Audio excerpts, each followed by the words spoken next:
பெரிய நாட்டிய பேரொளி பத்மினி நிக்கிறீங்க.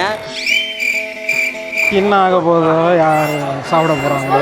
இது சாதாரண மனித சிலை அல்ல. 400 வருடமாக மக்களின் பேராதரவும் அன்பும் பெற்ற ஒரு அழகான சிலை.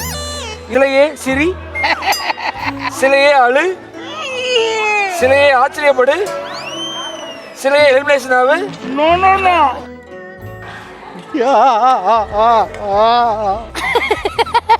ஒண்ணுமே புரியலையே.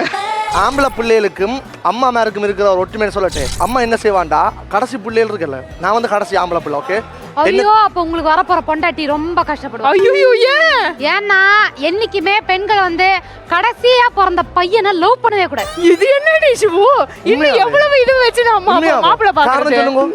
காரணம் என்னன்னா கடைசியா பிறந்த பசங்க ரொம்ப செல்லம் கொடுத்து வளர்த்து அவங்களுக்கு அறிவே இல்லாம தான் பாதி பேர் இருக்காங்க.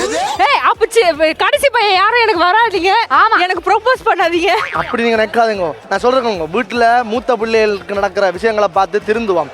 அது மாதிரி வீட்டுல இருக்கிற எல்லா வேலையும், கடைக்கு போறதுல இருந்து தண்ணி எடுத்து வைக்கிறதுல இருந்து அம்மாக்கு தேங்காய் திருவல இருந்து அதெல்லாம் கிடையாது. சத்தியமா இதெல்லாம் வந்து பெரிய பசங்கள்ட்ட கொடுத்துட்டு சின்ன பசங்களுக்கு அவங்க வாங்கிட்டு வந்ததை ஊட்டுவாங்க பெருசா.